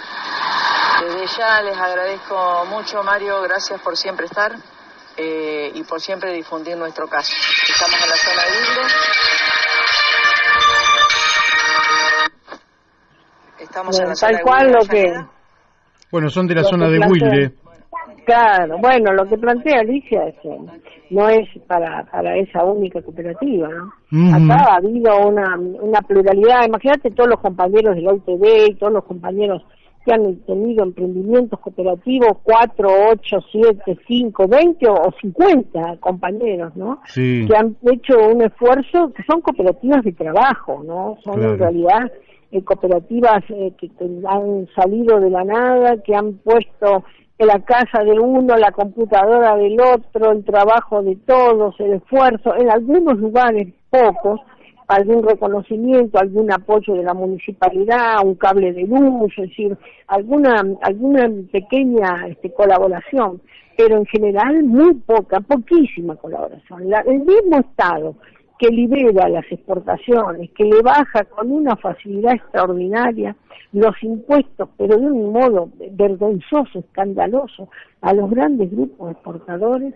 no hace aporte prácticamente ninguno a estas pequeñas cooperativas de trabajo que subsisten mientras pueden y como pueden, ¿no? Así es. Ni siquiera le favorece el tema de los mercados locales, porque vos imaginate para un pequeño productor el tener que venir sí o sí a poner su mercadería, claro, un productor de Entre Ríos, de Corrientes o de Chaco, que tiene que venir a poner la mercadería en el mercado central. Decís, ¿con qué? ¿Con qué camión? ¿Con qué cajones? ¿Con qué economía? ¿Con qué recursos? Entonces no tienen más remedio que vendérselo a los mayoristas por un precio de explotación. Lo venden por nada. Si vos supieras lo que le pagan un cajón de tomate, un cajón de lechuga, una jaula, o un cajón de durazno, sobre lo que fuera. No le dan nada, le dan una miseria, pero es que es eso. O la dejan en la planta o la cosechan y reciben lo que les dan, porque no están en condiciones de hacer ellos el esfuerzo de llevar a los mercados esa mercadería, suponiendo que se las tomaran. ¿No? Por ahí la Valle está haciendo algún esfuerzo, pero son esfuerzos insuficientes, ¿no? Y es así, por supuesto, nosotros desde la CTA autónoma hemos trabajado muchísimo en pos de la defensa de las cooperativas. Tenemos muchísimas cooperativas de trabajo allí y esforzándonos para que se le dé algún subsidio, para que tengan, que se les dé un pago a los trabajadores, para que se los inscriban, para que tengan una obra social, porque están en el descampado total. Así es, y ellos dicen, en este caso, vos haces una descripción general excelente, pero ellos en particular dicen que han tocado mucha dirigencia política, han tratado de tocar el periodismo, y vos decís y además los compañeros de la CTA siempre han estado en la defensa de las cooperativas, conceptualmente, además del el aspecto solidario y político. Nosotros le podríamos recomendar a Alicia que le pregunte a Cachorro Godoy por la defensa. Claro.